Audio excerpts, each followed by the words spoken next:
What's up, y'all? My name is Ian Edwards, and welcome to the Soccer Comic Rant. I'm not high energy anyway, but I definitely won't be high energy right now after another gutted loss in the last dying embers of a game where we could have got more points than we didn't get at all.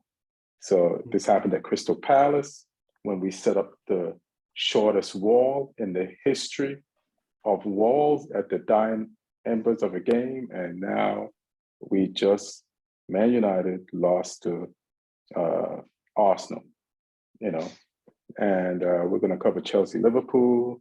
We're going to cover Haaland's hat trick. We'll talk a little bit about Southampton, Spurs, Fulham tomorrow, and we got some League Cup games coming up midweek.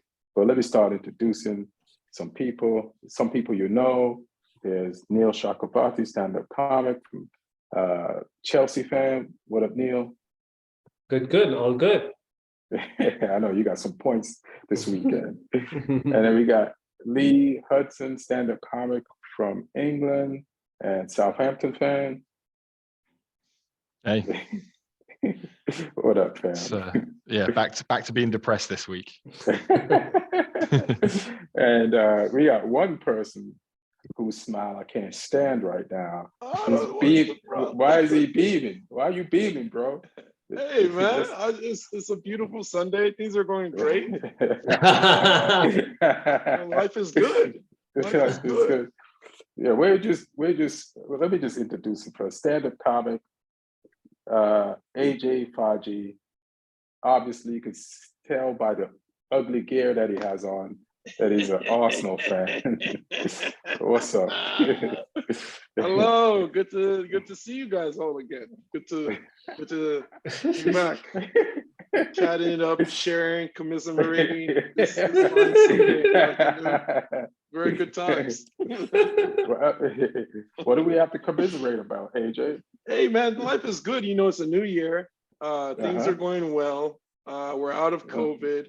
The world is moving back to where it's. Oh yeah, the Arsenal's top of the league, I guess. I mean, that's pretty sweet deal you got there.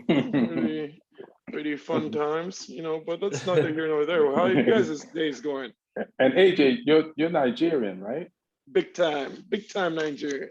So Neil, remember last week in the podcast when I told you Olise is Nigerian, but he doesn't act Nigerian because he's not cocky. Now you see, the real Nigerian. Now you see what a Nigerian is really like. Hey, I don't know what you're talking about. This is why I was shocked. Olise is Nigerian because of this. This is what I expect.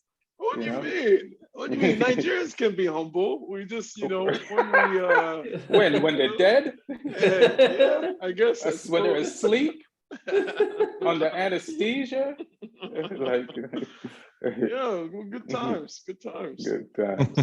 I guess we'll get into the game. So I know you won the game. I know you feel at the end of the game.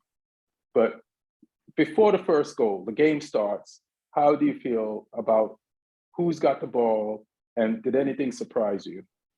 Honestly, the first 15 minutes, I would say Arsenal was out of character this season. Like in terms of, we always start quick, both halves. We always start quick. We always start with energy, pressing hard. But today there was some of that, but there was also a lot of hesitancy. I felt like it was like a lot of. Sometimes it'll take players a few passes and stuff to get into a rhythm, but I felt like there wasn't really any particular like cohesive rhythm in that first half. It just seemed like things were happening and Arsenal was trying to get into the game, and Manchester had more possession for like a lot of that first half. So it was just one of those things to where I knew we were worried about the counterattack that you guys posed, but at the same time, it felt like they might not have admitted it to themselves, but they let that worry get to them a little bit, and they were played a little bit more timid and a bit more trepidation than they normally would this season. So It was kind of worrying, but yeah. And then, because in the parking lot last night, AJ works at the store, So he keeps on telling me United is a counter-attacking team, but I was like, we're not a counter-attacking team.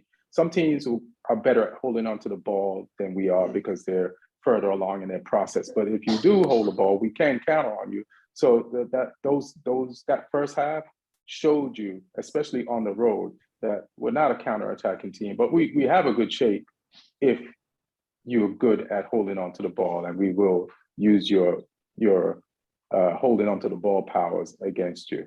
Yeah. So this is the only thing that I wish that I was there when we scored first. How did you feel when we scored first? I was not happy, to say the least. It was honestly, like, when they scored, it was like I can't say I was terribly surprised, because like I said, that first 15 minutes, it just felt like they were kind of all over the place trying to find their rhythm, a lot of loose passes and things like that. And when they scored, Rashford is in searing form right now, so you kind of have to respect that. And it seems like balls just kind of, like, balls that would normally be clear just kind of just fall at his feet right now, and he seems to be in that zone to where anything can happen. So when he took a shot from that far, I can't say I was terribly surprised that he scored, but we've talked about this before. I think he's a good striker, but I don't think he's the type of striker that's gonna just take players on. I think he's the type of striker that, like, uses his pace to get behind you. And I don't think he's going to dribble his way and create goals. I think he uses, which is why I think he's so good at that counter-attacking style. But yeah, I was not happy. Do you think Partey feels that Rashford is a type of person that doesn't take people out on after what Rashford did to him to get that shot off? I mean, it was the ball was already kind of loose, and then I can't remember exactly how it happened, but it's like Partey lost the ball, so he's trying to recover. It's not like it's just Rashford is coming at him one-on-one, and then that happened. I mean, Partey would get that ball if that was the case.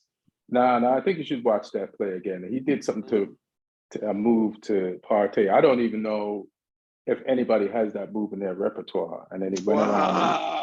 And wow. I mean, you should look at it again. I mean, that's all I'm saying. I'll look at it again. And how do you feel about the rest of the game? Or the rest of the first half? At first I thought it was somewhat reactionary when they took Ben White off. I'm like, yeah, he has a yellow, but then when he came off, I kind of saw, because a lot of the inconsistency that was happening in that first half was down to him. I don't know if he was off, but he was just worried about Rashford, or Rashford scoring shook him a little bit. But he was doing stuff like just passing balls straight to the attacking side, which he never does. That he's one of our most consistent players. So then when they took him off, put on Tomiyasu, I could see the difference. Tomiyasu ended up getting the assist for that second goal. So it was really good, and I think just a managerial masterclass from Mikel, because he could have just let them on there and seen what happened. But then we've seen from games like this before, all of a sudden Rashford goes up against him, then Ben White gets a red card, then it's game over pretty much.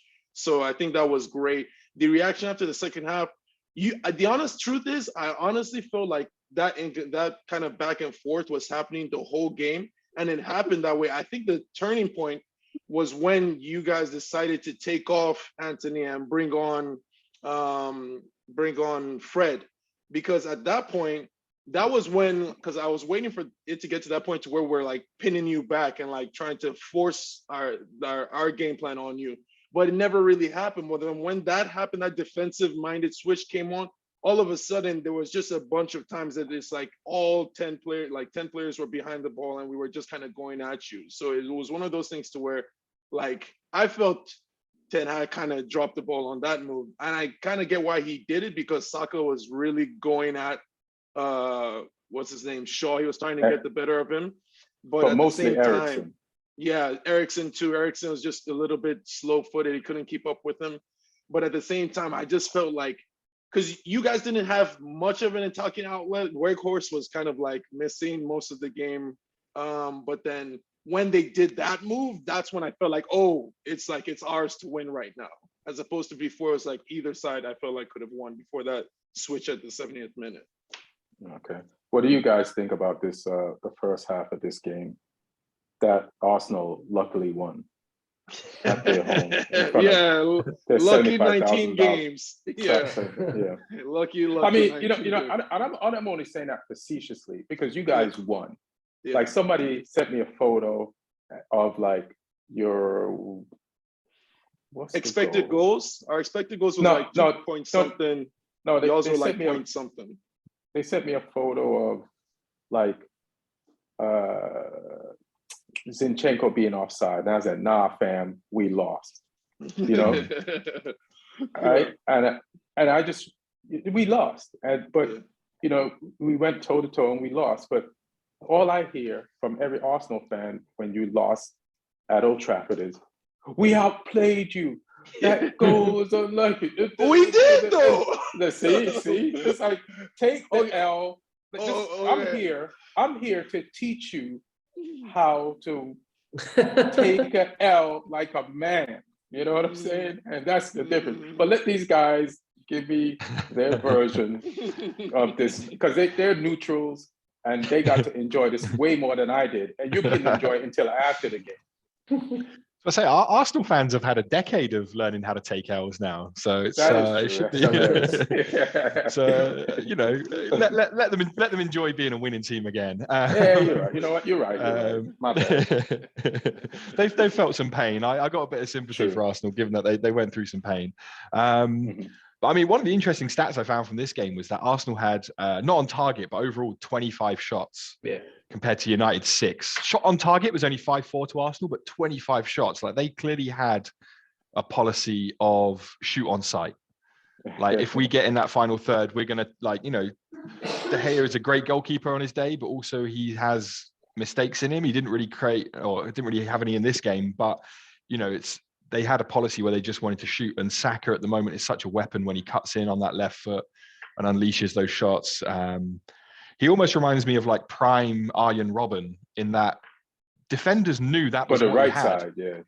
Yeah, defenders. Right-sided Robben. Oh yeah, same. No, Robben was same. in on the left. Left-footed veteran. Yeah. And like defenders knew like that's what it does. And when I've coached against inverted wingers before, and when you coach it, it's fairly simple. You just say get round them, show them down the outside, depending on how much pace they have. Don't let them cut inside on that foot. But it's so easy to say and so hard to do. Like he can just drop the shoulder and he finds that little yard of space. Or even sometimes that you could see like they're showing down the outside. He's got the pace to then go down the outside, then come back in. So he's just such a hard player to play against at the moment, and he's pushing on to break into that bracket of being world class. I think he's not far off. But yeah, I mean, the first half especially, I thought, we're a little bit more balanced. Like AJ said, like Arsenal started slow, which was uncharacteristic for them. But then I think once they got a foothold in the game, but it was nice watching the momentum swing in this game as well. Like it felt like when I was watching this, it felt like a big game. There's some games that don't quite deliver when there's, two teams involved in good form or with big names. And, this one delivered. I really enjoyed watching it from a neutral's point of view. And is that a swing. Shots fired at Chelsea and Liverpool yesterday? To be fair, I actually thought that was quite. I mean, we'll get to that, but I actually thought that was quite an interesting game to watch, even though it lacked goals. It didn't lack entertainment, I don't think. But no, this one delivered goals, entertainment, swinging back and forth. Obviously, United took the lead, then Arsenal 2-1 up, then United 2-2, and then getting that late goal. And I'm pleased for Nketiah as well because I mean he's had critics. I've been one of them. Where not that he's a bad player, but like, is he really an Arsenal starting quality player? Is he going to deliver in the big games? I know he had like a game against Chelsea last season when he came up with some goals, but then I also watched him live against Southampton at St Mary's in a game where we won 1-0 and he did literally everything wrong every time he got the ball. So he's young and he's erratic, but I think, this Jesus injury's handed him a chance and he's taken it with both hands because he's showing up in these big games now, which is something that, if you want to fight for a place in that team and not end up being relegated to third striker if they sign someone else or something, he's stepping up to that challenge because the gauntlet's thrown down. It's like, well, the 9 shirt's yours when Jesus is injured now. What are you going to do? And he's answered those questions. So he's got that habit of being in the box in the right place at the right time, it seems, where he can just get on the end of things, which, every team needs a player like that. You don't always need the player like Saka who cuts in and scores from 25 yards. You need someone who's going to just take those half chances in the box and just put them in, because it's valuable. And yeah, I mean, I would say Arsenal deserved it on the balance of the game, but United gave as good as they got. I would say Arsenal shaded it, and the scoreline, I think, is a fair one from my point of view. Ooh, what you got, Neil? You're gonna boo me even more then, because I actually feel Arsenal was by far the better team. Wow. Wow. Aren't you a Chelsea fan? No, but From see, London? here's the thing. Like, here's the thing about United being a counter-attacking team, right? Like, I don't think you've been a counter-attacking team this season, but this game, I really did feel that you were essentially looking for the counter-attack. You should look at the stats. The stats say 40. They had it 50 something to 40 something. That's not counterattacking. Yeah, Let me see. I mean, I don't know. I haven't looked at the possession stats, but I would. It did seem like almost all the attacks were 42 to 58. Yeah, so that's almost 60-40, right? No, it's 58-42. Yeah, we're not rounding up. Why are we rounding? Why are we rounding, Chelsea? This is unnecessary. We have the exact numbers. For purposes of this thesis. Yeah, all right. Continue with your thesis. I mean, it did look like, and there's nothing wrong with that, because United has one of the paciest, forward line in the league. Really? Have you seen Wakehorse not run? Well, Wakehorse he isn't really part of your team. Let's be real. Like, he's just somebody who's just coming. He's a hologram at this point. Yeah. Like, let's wait for him to, at least. I like Wakehorse. That jersey. Yeah, I'm just teasing. Yeah. So, and the kind of form Rashford is in, I don't think it was a bad strategy. At the end of the day, you're still going away to the league leaders, and Arsenal, unlike in a lot of previous seasons, like there have been seasons in the past 20 years when they haven't won, but they've still, look like, oh, this might be a title charge. But those Arsenal teams never really played like leaders. This team does play like that. Like their style of play doesn't change. You have injuries now. Jesus gone, Nketiah comes in. The style of play remains the same. It's still fluid. It doesn't matter who you're playing. They're not getting overawed with this occasion. They're not thinking, oh, United's had a good couple of games. It's more important to stop them from winning than us winning. So they're always going for that win, and which is why even the shots, you see, like 25 shots. That's just crazy, right? It's very rare for a team to have 25 shots against another team who's also in the top 2 or 3. I didn't even see those shots. What were they counting? Everything we got. I think Arsenal had a couple of sequences where in the same sequence they're like boom, boom, boom, boom, right? Like a bunch of shots. Especially towards the end, like I said, that last 20 minutes, that's when we were really starting to pin you guys back. And then it's like on the corners, it was 12-4. And I think a few of those came off of that. Yeah, but it was like, in terms of like actual decisive acts, it could really have gone either way, because United had those moments too where they could have had had another goal, and I think overall it's tough to see Arsenal play so well, but they're totally deserving every time they're getting these 3 points, because it seems like because that's what City and Liverpool have shown, right? Like last couple of seasons, it's not enough for you to like hold the line and get an odd draw here and there. You just got to keep getting 3 points out of 3 points, and Arsenal is actually keeping up to that. So yeah, I think overall a draw wouldn't have been the worst result for Arsenal, but the fact that they got a win in a tough game where they were actually challenged, I think that's a great boost, and they can probably they still have those 2 big City games to come. which but now some of the we covered in the last podcast too, like some of the statements that Pep made. You can see the fact that Arsenal's keeping this pressure up, like keeping this pace every week.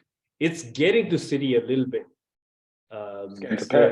It's getting to Pep a little bit, and sure it's going to get to a few other players. So City can keep winning every game until they don't, and then the moment they don't, the gap just keeps going up. You've done the hard work here, like from Arsenal's point of view.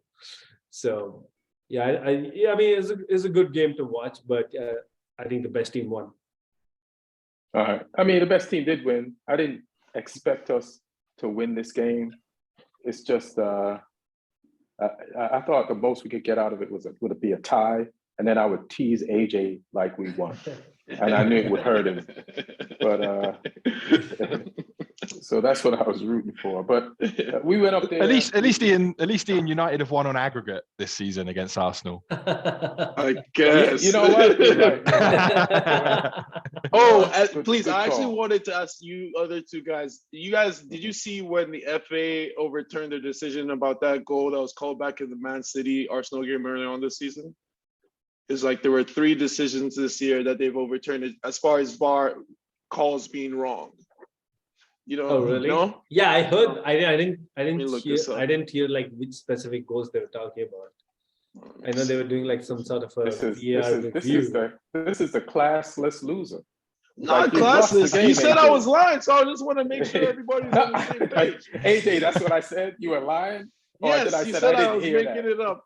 How do I said, how do I know you're not making it up? 6. Oh, you're about to Oh, find Arsenal out. versus United. Yeah. Yeah, Is that in there? 5 Premier League errors highlighted. Let's see.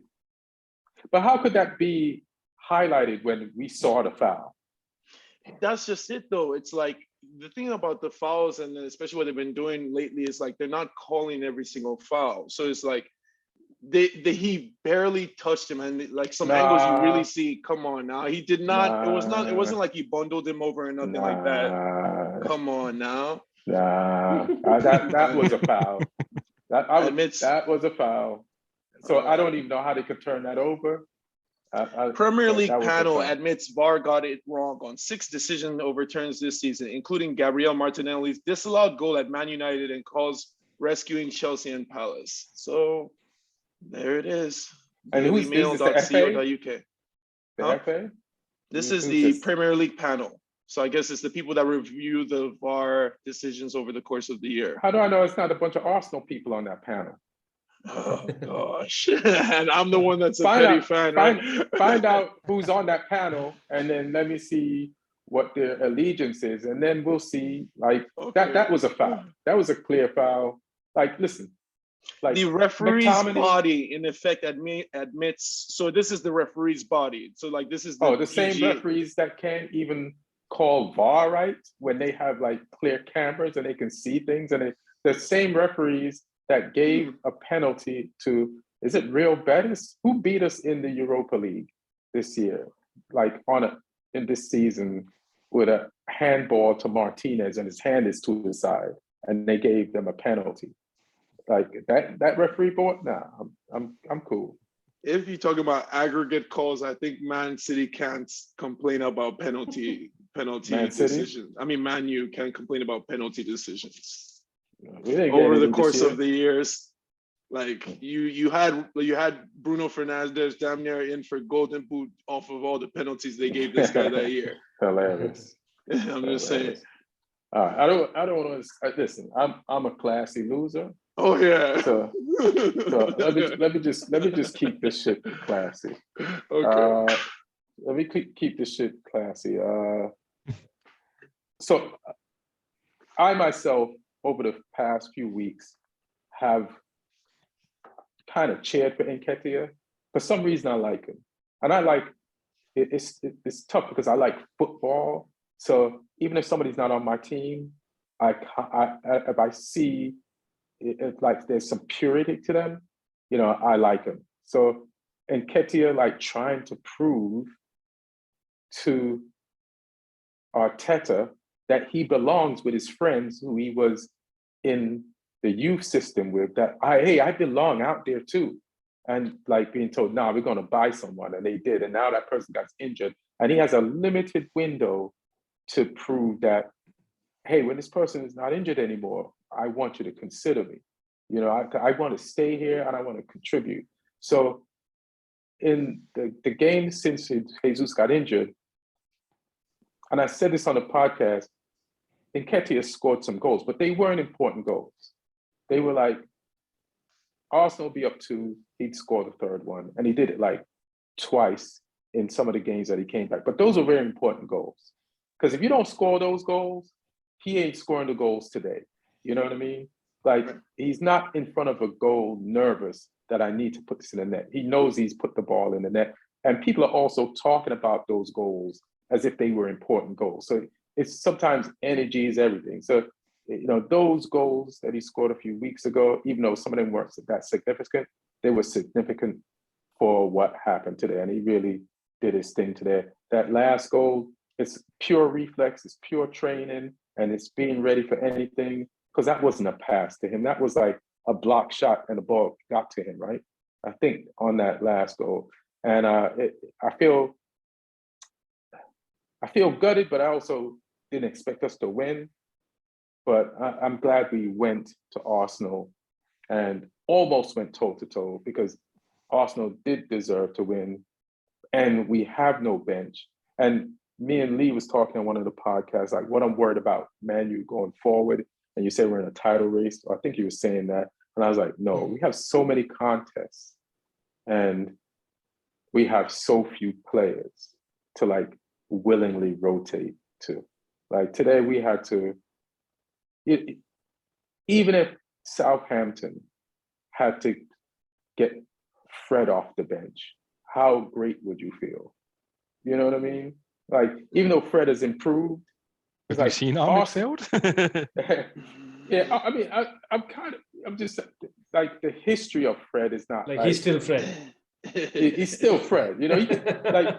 Even new Fred can flash back to. It's like, you know, when the Nutty Professor was fighting for his body, and sometimes you see the lip get big, and then he's go back in, and he's like the cool guy, and you know, that's Fred on the field. Like, you don't know if the Nutty Professor is going to fight back, and you know, and take Fred back over.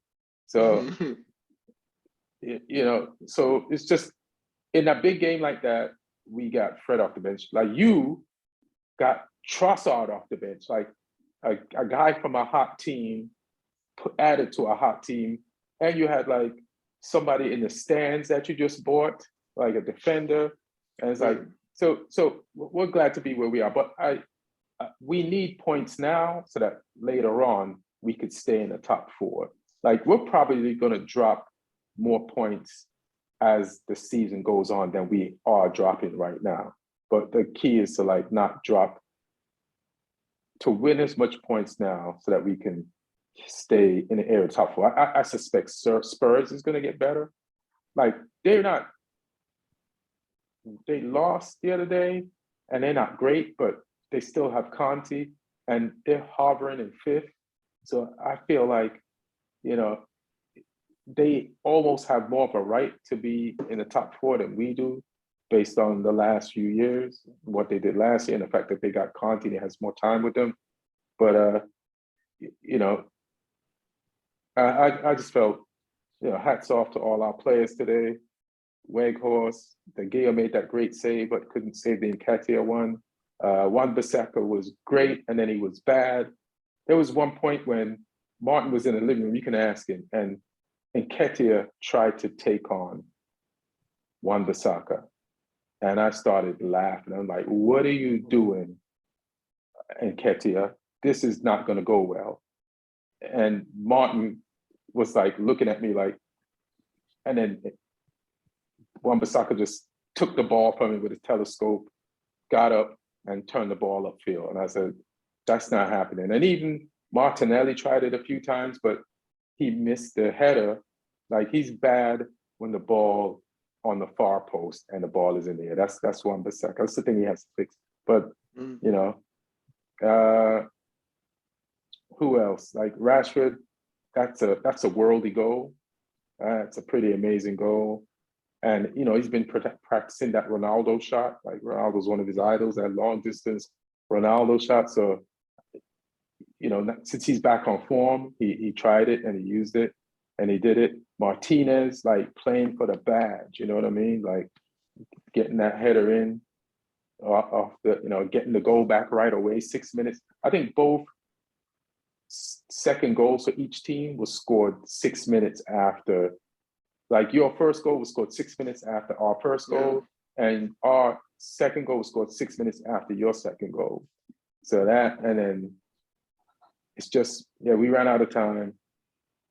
Your crowd was incredible, and Arteta's doing an amazing job. And you guys are on a roll, and you just have to watch out for if you drop points against. Like, here's the thing with the title race: you pass this test, but there's so many tests on the way to the title. How many tests can Arsenal take? You feel me? And that's what's going to decide. It's like you're going to pass tests, and you're going to pass so many tests. Like, oh, there's no more, and then there's going to be pop quizzes, and if you can't pass those, you lose the title, man. So, good luck to you. And now, how did you feel after you scored the second goal, and before that, and then after it? I'll let you have your shine. Before the second goal? Mm-hmm. Before the second goal, I was still like I'm not sure where this is gonna go, because like I said, that was still the point of the game that it just seemed like it was going either way. It just seemed like Arsenal still hadn't found their rhythm. I felt nervous the whole way through, up until, like I said, when they moved, when they took off Anthony and put on Fred, because obviously on face value that's a defensive move. 100%. So that's saying Ten Hag is telling everybody in the stadium, hey, we would like a draw in this game. Yeah. And then I thought that was a little unambitious from Ten Hag, but at the same time, you won the game earlier on in the year. However controversial that might be. And then you had only to Arsenal fans. And then you had but then this game was back and forth. So I was like, why aren't you going for it? But then when you're think about it, like he said, as an aggregate, well, you won the first game, you get a tie from this one. So then they won over the course of the season. So it definitely was worth it. But that was the point that I started feeling more comfortable. And then there was that point in that it just, where I'm sure we got a bunch of those 25 shots when were just kind of going at it. I was like, it's gonna happen. And then luckily it did. I will say, when that thing went up for VAR, my heart was in my stomach, because it looked offside to me. It looked like Eddie Nketiah's right leg was completely offside. But I guess Bissaka had played Swan Bissaka. Yeah, so that kind of sucks for you guys. But yeah, thank God for us, man. It was really, it was a good day. It was a good game. We're taking it game by game. We're not thinking about title charges or anything like that. We're just thinking about. Oh, really? You ain't about this next Everton game. I remember Arsenal fans like talking about title charge after having like 3 good weeks. Yeah, that's so definitely. that honestly, it's escaping. That is a lot of us. But ever since that year, I'd already kind of become jaded over the years watching this team, because I've been a fan since like the 90s. So like when that year with Leicester, that year it let me know that it doesn't really matter where you are. You don't really want to say anything till maybe April, but really till Ozil jumping into the crowd. Exactly. Those are some great days. Yeah. Yeah. It's just days didn't even get to a week. Yeah. So people get overly excited, but ever since like that year where we basically could have had it, but Wenger was being stingy at buying a striker and stuff. Ever since then, I really do just see it game by game. I love that we're at the top of the table, but the top of the table after 19 games means absolutely zero.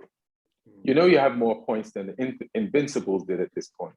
We did, but I would also say the Invincibles team never had a team as good as Man City playing against them as well. We had more points than the Invincibles team. Huh? United. No, but I'm saying like that United team, I don't think was as dominant as this City team we're facing now. You're talking about teams that have literally been winning the league back to back with over 100 points. It's never been done before. not 100 points, but that we were on par with, them at. But also that Invincibles team. I mean, they didn't lose any game, but they had a lot of draws. That's why you see their points tally isn't even in the top 5 or 6 of all time. Right. Premier League points tally. So yeah, I totally agree. It was a lot of draws, and there were a lot of close calls, like that game with when what's his that Weasley Van what's his name, Man U player. He had the Van Persie penalty. No, not Van Persie. Nistelrooy. Van Nistelrooy. When Van Nistelrooy missed that penalty, it's like there were a lot of games that it really could have gone either way. Right. And that team obviously is one of the most impressive teams ever put together. But because of the new standard and the new amount of money in the league, it's really not the same thing. Because back then there were teams that are like, oh, okay, Arsenal's playing Blackburn, you know who's gonna win. Arsenal's playing Stoke City, you know who's gonna win. These days, like, you've seen Nottingham Forest come and take on the big boys because that's the amount of money in the league these days. It's just the way it goes. Any team can beat any team in the league now. So yeah, 19 games. I'm not claiming anything. It's just great to be where it's at. All right, that's cool. I just want you could stick around or you could bounce. I just want to talk about Neil's team because he doesn't have a lot of time. So Okay. Neil, Chelsea played Liverpool, and I want to talk about Chelsea, not only in terms of like their game against Liverpool this weekend, but to me, Chelsea is like rich people's Nottingham Forest. Like, you must be the only team that's bought more people. So much disrespect. Nottingham Forest is like, we got to buy some people. Chelsea's not buying us. They're not supposed to have. We're supposed to have more new people in there. This is crazy. So what do you think of your game? we have more transfers than wins this season. Oh, For a while, it was also more transfers than goals scored this season. Oh, shit. We got a few goals. But yeah, I mean, it's the last 3 games have been far better than what is happening in the month before and after the World Cup. So in a way, things are getting slightly better, but it's baby steps. We're 10th in the league for a reason. It didn't happen overnight, right? Like we've not been good for major parts of the season, but at least now we're creating chances. Like we went through. You remember that I had this whole. I put out all these stats about how we are nowhere even in the top. We shouldn't even be in the top half. Like we are doing really bad. But now, at least like a creativity, a shot, you're taking a lot of shots. We're getting a lot of shots on target. Big chances created are up. So now it's come, it's down to the final few touches. So I don't know if it'll happen this season, and I don't even know if it'll happen with this manager, because it seems clear that the board, the new board, the owners, they are trying to really put a lot of faith in Graham Potter. But I don't know how long that rope is. Like, if you really don't even qualify for Europe, if you finish mid-table, that means between now and then, nothing has improved. But now and the end of the season, I don't know if those words are still going to be true. But, just on face value, what you're seeing so far, things are improving. It's slow, but we are playing better than we were before this recent spell. Goal scoring, finishing is still an issue. Defensively, we've become pretty strong. Like Chelsea's been so horrible this season. We're the 3rd best defense in the league. So at least some part of the game is and this is with all the injuries and all of the, pretty much an unsettled team every game, an unsettled backline most of the games. So a few things are going in our favor, but I guess we'll see, like, once more and more players start getting fit, some of the new signings start getting more game time, getting more settled in the way the team plays. Potter himself, like, he has to settle, right? Like, he's still a new coach at Chelsea. So yeah, I mean, my gut is that we are going to be better in the second half of the season than we were in the first half. A lot of that has to do with the players coming back from injury. A lot of that has to do with the transfers. Like Mudryk, he looked amazing in this game, even though it was a very short cameo. He looked. Thank the Arsenal scouting department Right. for picking out a player for you to steal. Yeah. Yeah, and it's not just that he looked amazing, he looked different from the kind of forwards we've seen of late.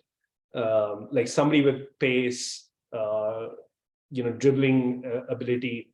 We haven't really had that since Hazard, maybe Pulisic for like a couple of games here and there.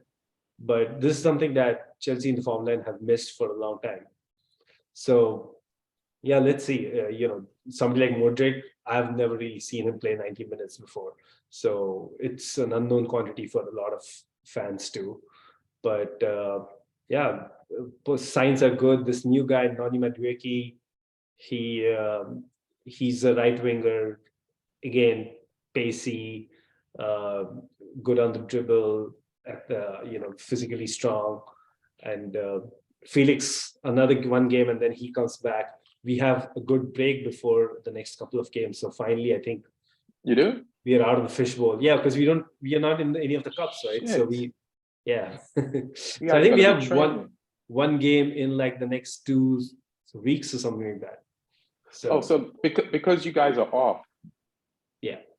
Because you guys are off, Pulisic will actually get to play some football in training because he'll never play for you guys in a match again, right? Yeah, I mean it's gonna be interesting because we have to drop a few players because we have more players than we can register. So yeah, I don't know who the axe is gonna fall on. Who would you drop? Well, I'm just going purely off the injury map.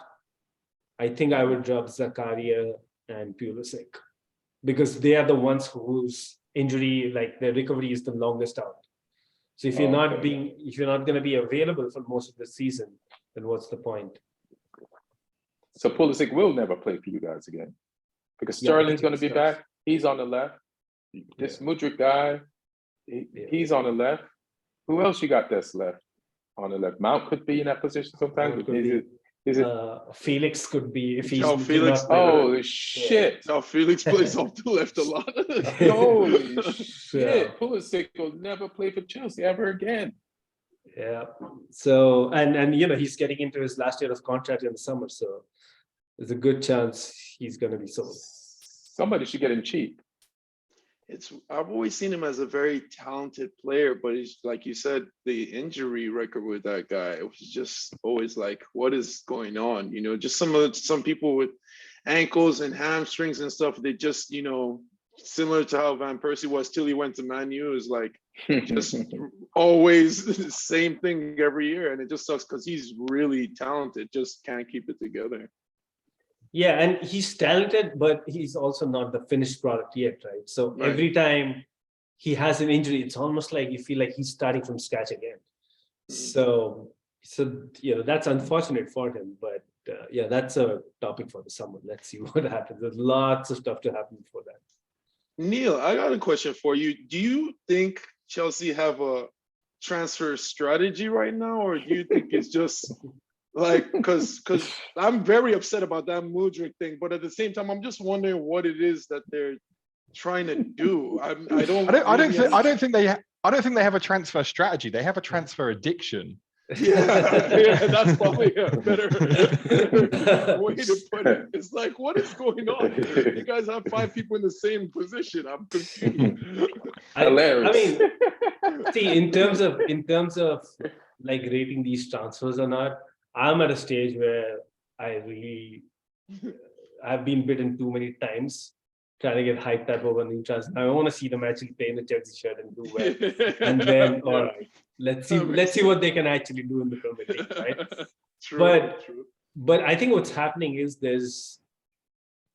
I think the manager, the club, I think there's an understanding that we need to revamp our attack. Like we tried with these guys, it didn't work out, whether it was due to because the previous attack, right? Let's talk about Pulisic, Ziyech, Werner, Havertz, even somebody like Hudson who got his first break. Lukaku. So these guys were all bought under, most of them were not even bought under Tuchel. They were bought under Lampard or Sarri before that.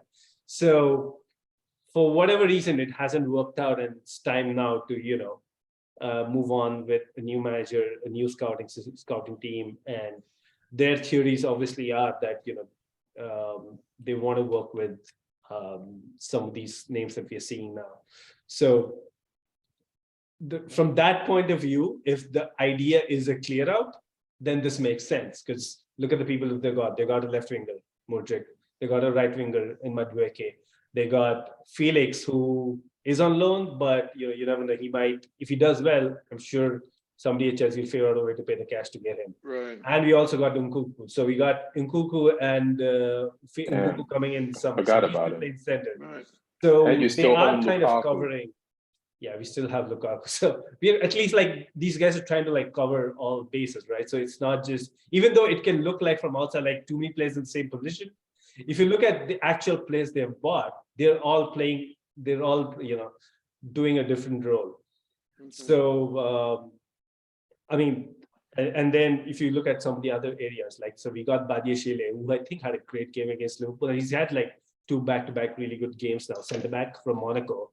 Did he have a great game against Liverpool, or was it he was just playing Liverpool, so it looked like a great game? No, I think you're still up against somebody like Mohamed He was Salah, playing right? 10th place Liverpool. Who can't look good against 10th place Liverpool? Well, we've looked bad against 14th place, whoever. So, yeah. so he's at least having a better season than Koulibaly, for example. So, Yeah, that was crazy. I thought y'all were gonna be like secure when that guy came in, because that's always been the guy every year.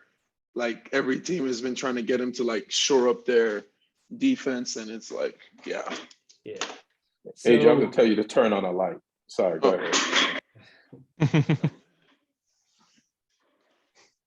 So, yeah, this is good. So, yeah, it looks like we're also targeting some midfielders, attacking midfielder, a defensive midfielder, and then a right back. So all the midfielders. So because we're gonna have a midfield clear out too, right? Like Jorginho is near the end of his contract. Conte is near the end of his contract. Kovacic and Loftus-Cheek are going into the last year of their contracts.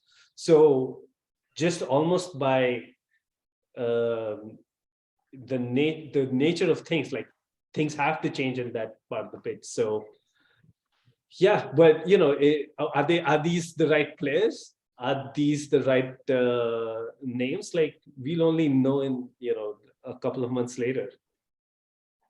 All right. So yeah, So so let I'm me not ask- overly excited, but the fact that they went in and bought in a big backroom staff of actual recruitment specialists, that at least gives me some faith that okay, maybe they know what they're doing.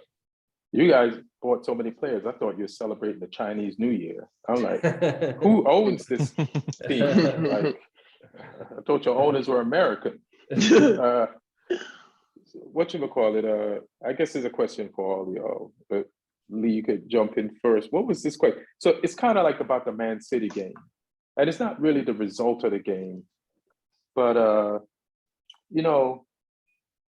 Haaland scored a hat trick, and people, I'm trying to remember this question. People were talking about, he's actually hurting the team because they're so focused on him.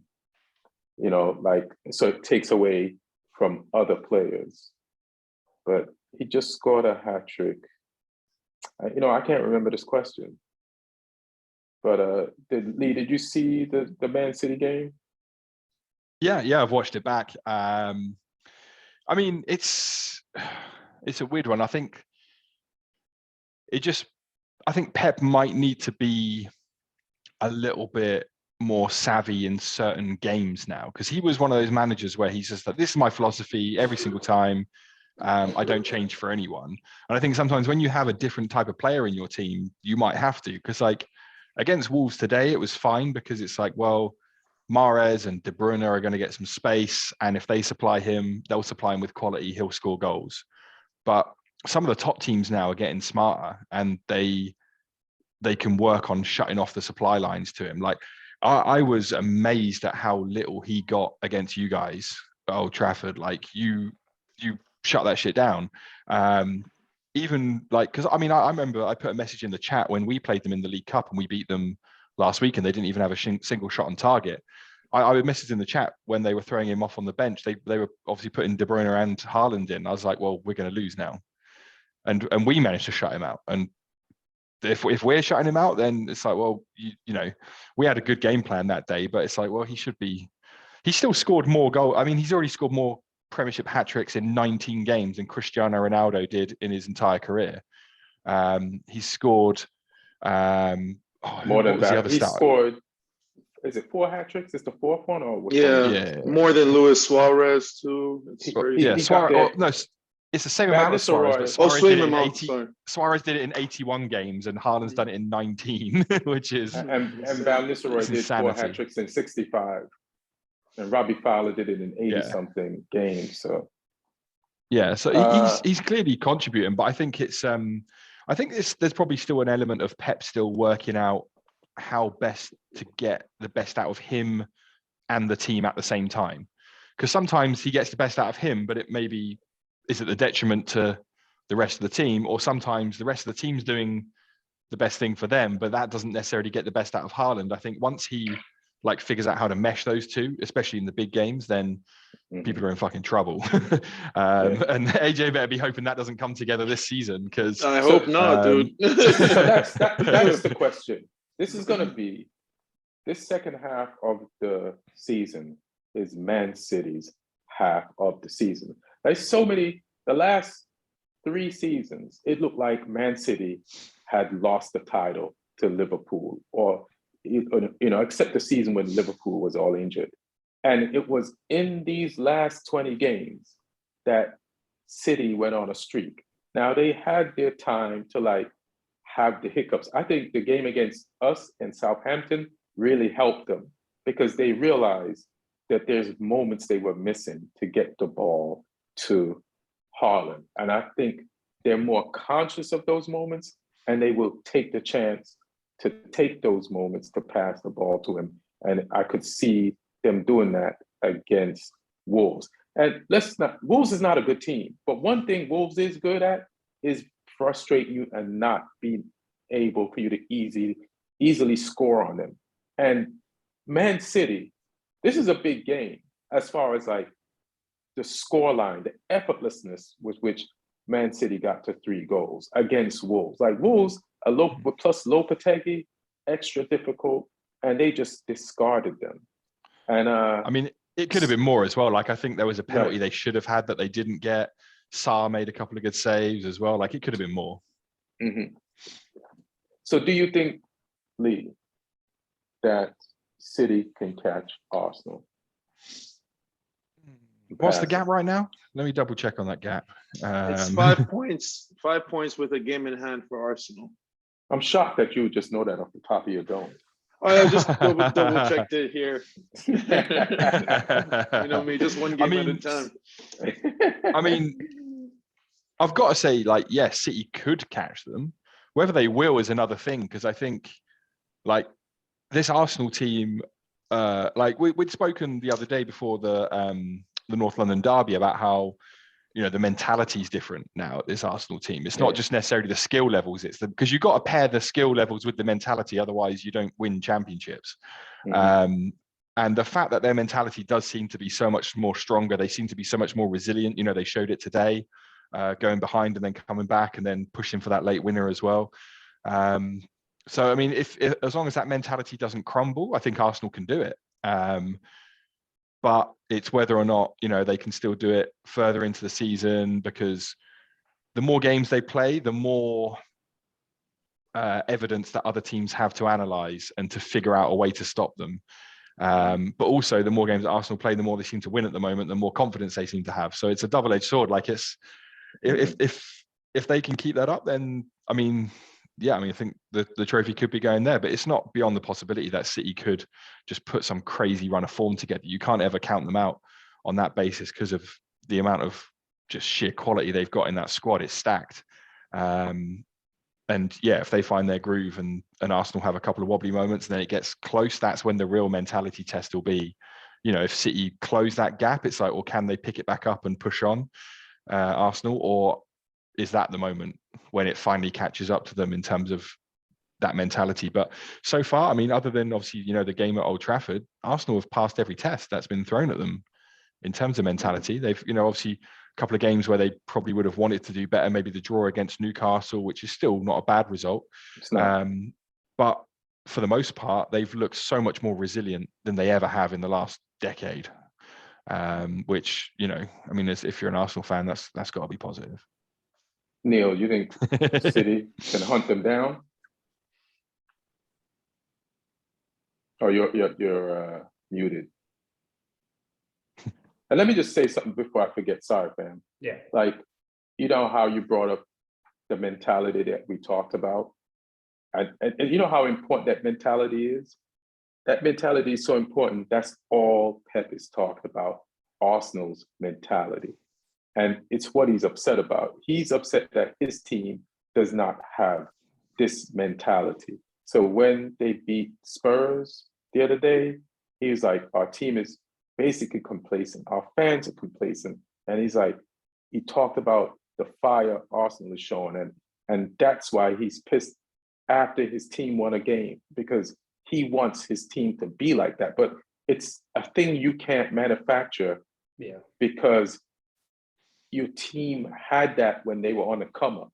It's like taking Mali. It's the come up, you know, that feeling, you know, it's like of euphoria. You can't manufacture it the first time you take it, and it's happening to you, even if you take it over and over and over. And Pep wants he knows exactly what Arsenal is feeling. Yes, he knows it. You know, he can't take his team back to the first time they did Mali or the first title. He can't. But he wishes he can. But he's jealous, like watching it happen. What you gotta say, Neil? I mean, of course, Man City can. Like, if any team can go on a run and essentially win every game from now to the end of the season, which will mean they're at least, 2 points short of Arsenal, and then they just need to hope Arsenal to drop a couple of points, because you have 2 games versus Arsenal coming up. Those are going to be 2 big games. So, yeah, they can, but Arsenal is showing that they can also keep pace. But again, it's half a season now. It's just crazy. Like, it seems like it should be, because we're near the end of January. It feels like it's well into the second half of the season, whereas it's literally just the halfway point right now. So yeah, I mean, I wouldn't be surprised City ends up winning, but Arsenal's got the lead now, and they just need to keep doing whatever they're doing. Yeah, we'll see. I'm trying to think about like what else happened this weekend, because maybe we could go out of this. We know Leeds drew, so I'm happy Leeds drew and at least got a point against Brentford, because Brentford ain't easy. Fulham is going to come up against Tottenham. What do you guys think about just the possibility? Like, if Tottenham don't win this, their next game is against Man City again, I think. So they have to like get a point. And what's that thing that somebody put in the chat? Like, I saw it too. Is Conte basically just this is the end of his season? He's not gonna. Is it official? Rumors that he's going. Yeah, it's not official. It's just rumors, but like people are claiming sources and whatnot. Have said that he's not going to stay. But I mean, I wouldn't. I wasn't surprised at all when I saw that. I mean, his body language, the way he conducts himself in interviews, like he dug the team out, or he dug like British football out in general when he said like the manager's always the person who fronts up. It's never the owners or the board that have to do the talking and stuff. He just seems a very frustrated man right now, and not getting the players he wants. Like I said previously, like, I mean, did he not ask anyone who Daniel Levy is before he went there? Like, of course you're not going to get all the players you want. It's fucking Spurs. But the more miserable Conte gets at Spurs, the happier I get. I mean, I'm not an Arsenal fan, but I love seeing Spurs suffer. So The worse it my goes. man. This is what Martin's done to me. But yeah, the more they suffer, the better. I hope they finish as low down the table as possible. But yeah, I think he'll be on the way out. I just hope they don't lose him and then get someone who actually manages to turn them into a winning team. Because if they got Tuchel, there's a possibility that he might fix them. So I'm hoping they get someone shit. I mean, Martin always talked about Hasenhüttl when he was at Southampton. They can have him, and hopefully he can turn them into what he turned us into. That'll be fun. But no, we'll see. But yeah, team. but I mean, Conte doesn't stay places very long. I mean, normally he wins before he leaves, but it's Spurs, so that's never on the cards. Right. This is a Yeah, I mean, just the biggest winner world football has seen, Jose Mourinho, hasn't won at only one club, and that was Tottenham Hotspur. So, oh shit. Like I say, Conte as well. Won at Juve, won at Inter, won at Chelsea. Yeah. And doesn't look like he's going to win at Spurs. My thing is, who else would he have wanted? Like, because it's clear that he's upset that he didn't get his players. But I'm like, who else would he have wanted? Because I feel like he wants world-class players, but world-class players aren't going to go to Tottenham right now. That's just not. It's not. It's just not. Especially playing that type of football too. That's the thing. He has to also realize his football is not a place that a dominant attacking player wants to go to. So you basically stand behind the ball and wait for the other team to do something, then react off of that. Like if you're Mbappe, you're not going there. Haaland isn't going there. Why would you? Why would you go to? It's London and it has that appeal, but why would you go to a team that is set up to react off of what the other team does? That's not the mindset of like a world-class attacking player. Maybe a world-class defender, but not a world-class attacking player. But Conte's won everywhere, so you're probably, if you're a player, ignoring before there was a sample to see, you would ignore that it's Spurs and be like, all right, this guy wins wherever he goes. But now that if you're watching Spurs play now, sometimes I don't even think players care. It depends if you want to get out of your situation and Spurs is going to offer you some money and you're going to go to the Premier League and then you could use it as a springboard to go somewhere else. I don't think it really matters. People said we wouldn't get players because we're in the Europa League, but we got Casemiro, we got Varane the year before, Ronaldo came, we got people, and we weren't always in the Europa League when we got some of those players, but people come to teams.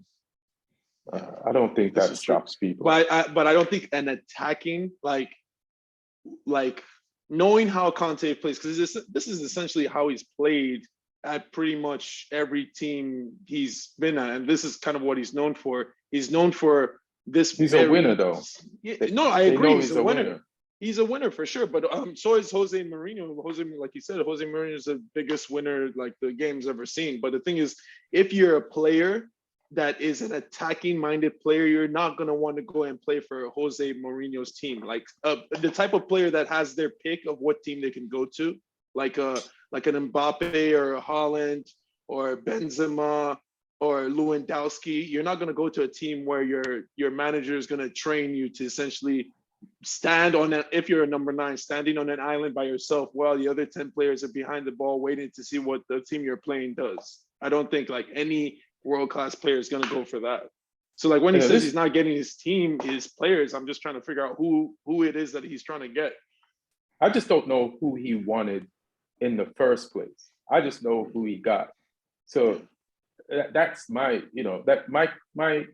question is kind of your question. I don't think people will stop going there. And I think like let me look at these standings.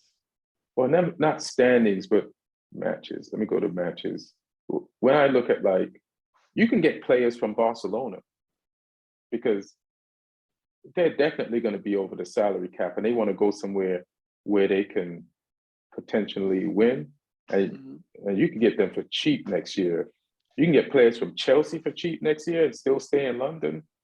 Right, but you see, but the running theme in these teams and players you're talking about are players that aren't in the best situation and players that don't necessarily have the right of way in terms of where they want to go. But it's my answer to your questions. Like that's like the position Conte is in is he hooked up with a dude that won't get married and thought he could convince the guy to get married.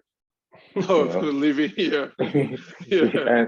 And Levy was like, yeah, let me see how, I'll marry you. You can change I'll give you some children. And like Levy ain't took a knee yet on the beach in front of the waves. And all right. Has anybody got anything else they want to cover or talk about? I mean, we don't have to speak about the Southampton game. We don't have to speak about that. That's yeah, we can talk about that. You didn't do bad. You didn't do bad. I've always liked Southampton. I always feel like they're a team that's ready to play regardless. Like, I've always liked that about them. Yeah, it's not that fun supporting us. But no, like it's I mean, we'd had a good week. Obviously, we won the 2 cup games, won the FA Cup against Palace, League Cup against City.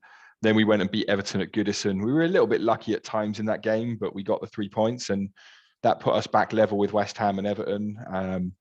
Obviously, we're still level with Everton after West Ham beat them, but we can't afford to be. We need to start putting in some 2 wins in a row in the league. We can't afford just 1 win here or there, because right now we're trying to lift ourselves out of that relegation zone, and going back to the drawing board after another loss is it's a tough one to take. And yeah, we didn't play that badly in this game. We were in the game. I think Villa were in control for more of it than they weren't. So they probably shaded it, I would say. But we had a goal disallowed, which was soft. There was a little push in the box, and it was little. Like, I've seen those ones go unpunished before. It wasn't the push though.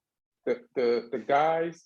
It's funny. Like, I don't know who is commentating for you guys, but when they kept on showing the replay and the VAR replay, they were focusing over here on the push, and it was a bunch of English commentators. So I don't know if it's the same comment, but what I saw was the Achilles step, which is where Ramsey grabbed his foot, was at the Achilles. So it wasn't the push. It was like an Achilles rake. Yeah. But yeah, I thought it was still maybe a little soft, but I mean, like I say, I think Villa deserved to shade the game. They created more chances than we did. And I think that's what's killing us at the moment, is that we're not really doing much with those chances. I mean, there was even one in the first half. It was offside. We scored a goal in the first half that was offside. But even that one, the cross came in and Shea Adams missed from like 5 yards. And then Walker Peters ran in and put the ball in. But we need that striker. We need a number 9. And the worst thing is, after we lose this game, it makes it harder to attract one into the team, because it's like, oh well, we're definitely still bottom now, whereas a win might have taken us up a little bit higher, a little bit more of an attractive proposition. But like I said, some of these strikers we're being linked with, I'd love it if we could get them. At the moment, based on like the videos I've watched and the numbers I've seen, I think Haji Wright from Antalya Spor, I think it is, in Turkey, the American centre forward. I mean, he scored 10 goals in 16 games for a team that are 15th in Turkey, which is more than Weghorst had scored for Besiktas. So if he's doing that in a struggling team in Turkey, hey, come and score some goals in a struggling team in the Premier League, and get yourself. And if we go down, get yourself a move. Or score goals for us in the Championship, I don't know. But apparently we were 2.4 million euros under their valuation. It's like, just fucking pay it. Yeah. Like staying in the league is worth so much money. Just fucking pay the money. Don't be playing hardball with these people. Like, we need these players in like soon. Let him get acclimated. Let him mess up, and towards the end of the season, you can go on a run. Just pull the trigger.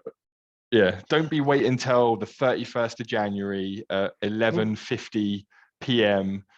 when the deadline's just shut in and making some desperate bid. Then, like, get it done now. But I mean, we signed Orsic, the Croatian, who scored a great goal in the World Cup third place playoff and has scored a hat-trick against Spurs before and a goal against Chelsea. We didn't bring him off the bench until like the 80th minute against Villa, and it's like, yeah, the guy might be a little bit rusty, but he's a finisher. Give him some more minutes. Like that was his league debut. It's like, give him some minutes. Like, we're crying out for that's what's going to send us down at the moment, unless we change something, is that we're not scoring goals. And then we conceded from a set piece again, which is shit. We've conceded too many goals from set pieces recently, so they need to sort that out. So there's still a lot of question marks even after the positivity of last week. But yeah, we're definitely not out of the woods. We're right down there. So I mean, at least Everton lost. That's the only thing I'm taking solace in. I mean, I don't know how Lampard still has a job, if I'm honest. But that's the question I want to ask Neil and Faji. How long do you think Potter bought himself some time? We have this like, who's going to get fired first thing going on. I don't think Moyes is going to get fired because of what he's done for West Ham lately, like got them into Europe, and they're still in a form of Europe right now. But what's up with this? But the Everton fans, to be fair, they're focused on the board. But how big was this loss for Frank? Even more than it was for Everton. I think right now Everton are on that same trajectory that led to Benitez being fired. They had, it's actually pretty similar to what happened last season, because they had an initial couple of good results right at the beginning of the season, and come September, October, it's just been bad after that, like loss after loss, and then maybe a few draws here and there. They got a draw out of Man City, out of all teams. So yeah, I mean, this is around the time when the manager gets set, right? So then it just boils down to how much faith the board have in the manager, how much faith the match-going support has for the manager. Because when you start hearing those chants on the terraces, you know, that's there's no board, there's no owner in the world that can buck the trend after that. So yeah, I think he'll get a couple of more games, but yeah, if things don't change, the only good thing that's going in Lampard's favor is, even though he's in the relegation battle, it's just a couple of points here and there. So there's a whole bunch of teams in that 15 to 18, 19 spot, which you know, which means like any win, just get one win and you're out of it. So, but yeah, he's at that spot where he's probably going to get fired anytime soon.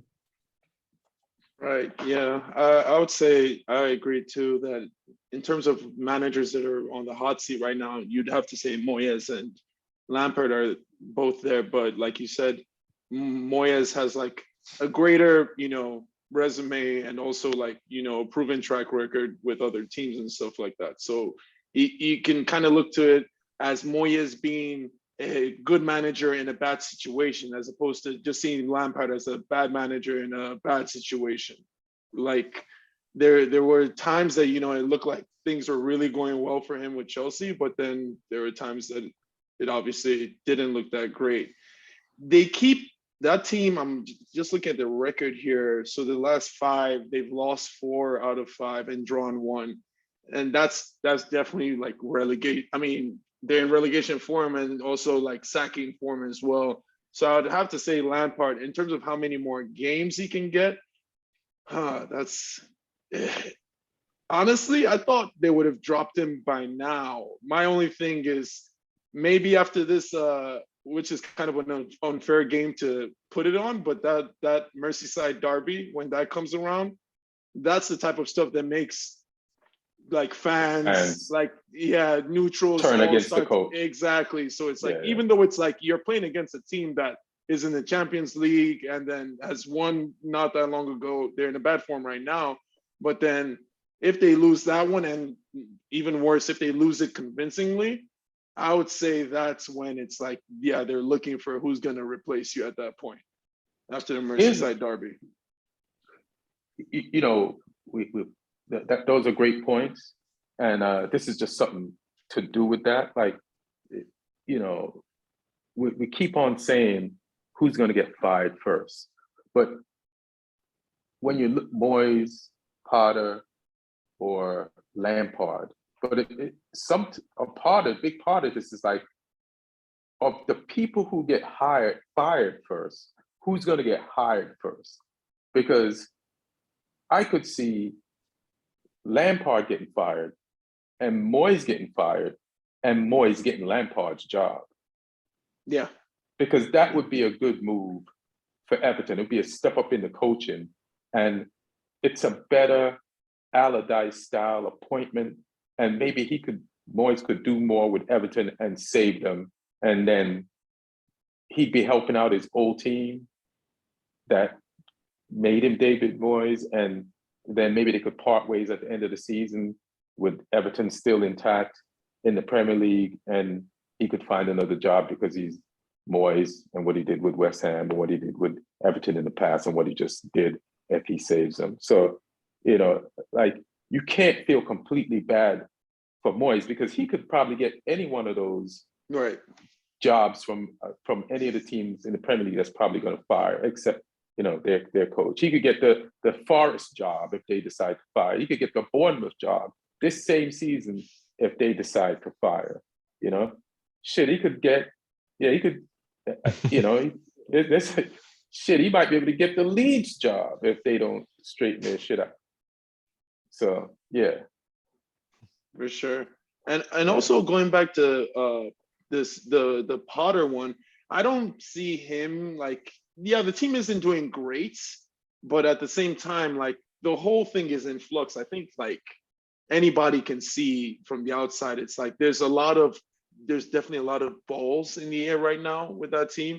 And I think sometimes I do get the vibe though that he might be the type of manager that isn't meant for a team of that size, like similar to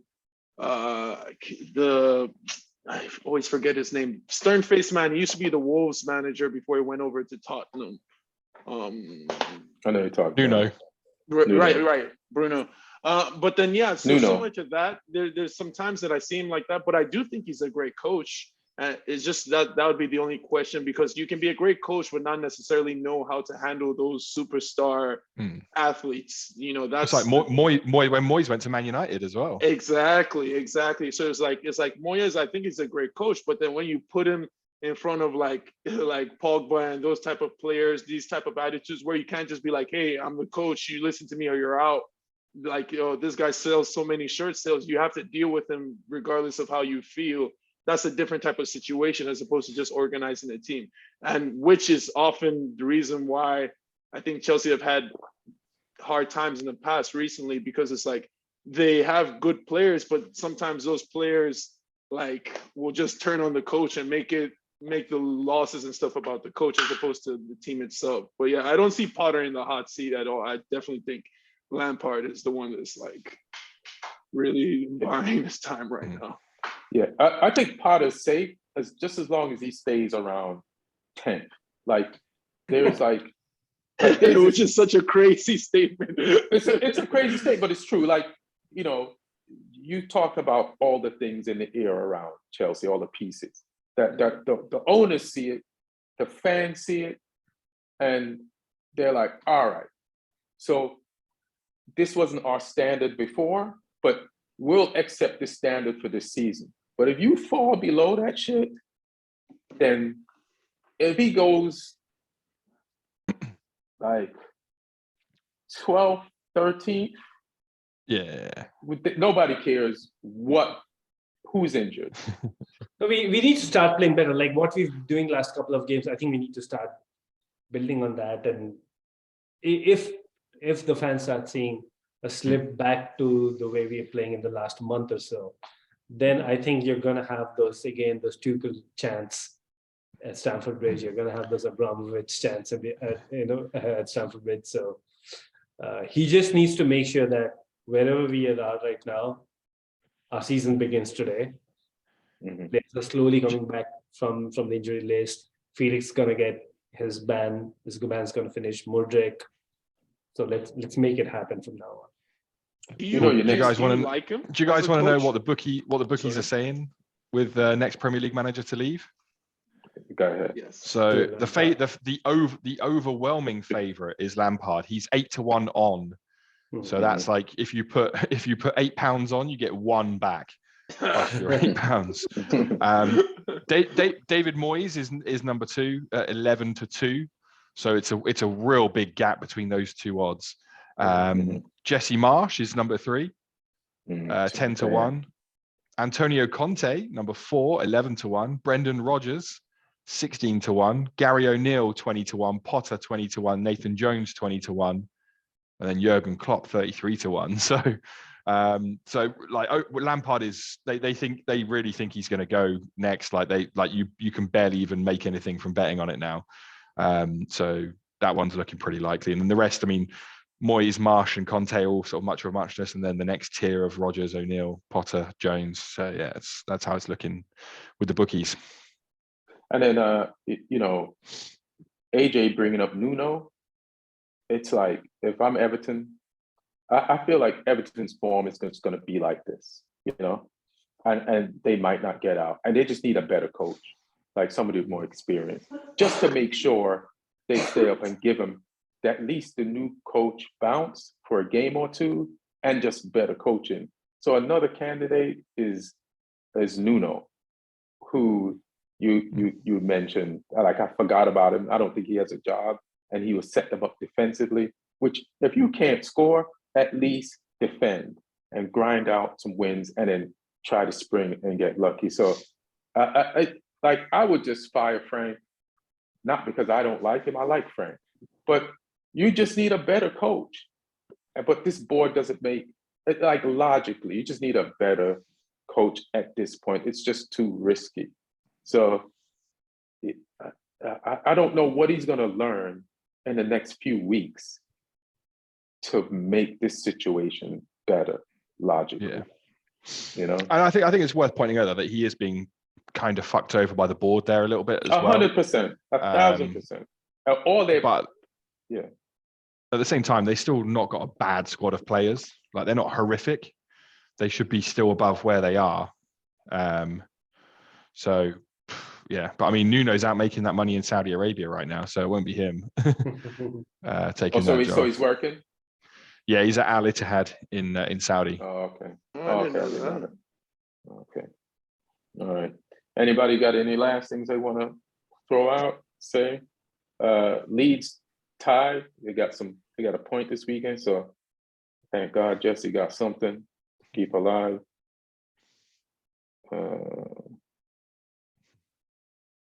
Just making sure get all of this.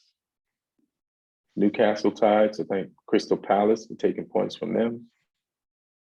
But they are third on goal difference from us. And Neil, your next game is against William. You know that? Back of the bridge. Battle of the Bridge, yeah. So yeah, I'm not even looking at that. I think there's some time before that. So I think we have like one game in 3 weeks now. So let's just one game. Yeah, I think we have one game in three weeks because we have. So we have Fulham, as you said. Fulham on Feb 3rd. So that's like 11 days from now. And then we have West Ham Feb 11th. So yeah, between now and Feb 11th, almost 20 days, we have just one game. That's crazy. You guys are just going to be sitting out in deck chairs for the next few weeks, sunning. Yeah. Pulisic is going to be rubbing suntan lotion over Murder, Mudryk's back and legs. Yeah. So hopefully we get a few more players before that. So, if you have 8 more days, I'm going to text Mr. Boli after this to not lose track. It's been a couple of days. We haven't had a new signing. People are getting on the edge. So yeah, it's get a DM, get right back, and then let's hit the second leg of the season. All right, cool. So we're gonna bounce. Tell us what you guys think in the comments on YouTube about the